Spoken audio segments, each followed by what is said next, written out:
Education system আপনি তো বরবাদ করার জন্য বসে আছেন। আপনি বরবাদই হো গিয়া আবি। বাংলার শিক্ষা ভেঙে দাও, বাংলার স্বাস্থ্য ভেঙে দাও, বাংলার অর্থনীতি ভেঙে দাও।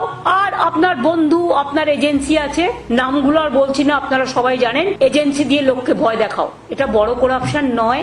যারা বর্ডার পার দেয় তারা স্মাগলিং করে, আর দোষটা হয় পলিটিক্যাল লোকেদের। কয়লা কার আন্ডারে? সেন্ট্রাল। গরু কার আন্ডারে? সেন্ট্রাল। বর্ডার কার আন্ডারে? সেন্ট্রাল। ঢোকাচ্ছেন কি করে? সব তো ঢুকতে দিচ্ছেন টাকা খাইয়ে। লজ্জা করে না? Charity begins at home. আয়নায় নিজের মুখটা দেখেছেন কখনো?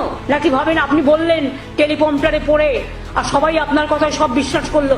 আমরা তো লাস্ট পার্সন করবো না, কারণ আপনাকে যে বিশ্বাস করবে সেই যাবে। মেট্রো প্রকল্প উনি নাকি টাকা দিয়েছেন 9-10 সালে, আমি যখন মিনিস্টার ছিলাম, রেলওয়ে মিনিস্টার, 11 মার্চ পর্যন্ত, আপ টু মে ইলেকশন পর্যন্ত, এবং 90 এবং 100 ইয়ারে সেঞ্চুরিতে, তখন এই প্রজেক্টগুলো করে আমি পিঙ্ক বুকে টাকা রেখে এসেছিলাম। আমি থাকলে আমি প্রোগ্রামগুলো 1 বছরের মধ্যে করে দিতাম। আপনারা তো এত বছর টাইম নিয়েছেন, লজ্জা করে না মিথ্যে কথা বলতে? মিথ্যার ঝুড়ি, মিথ্যের সওদাগর, মিথ্যাচারী ব্যবসাদার।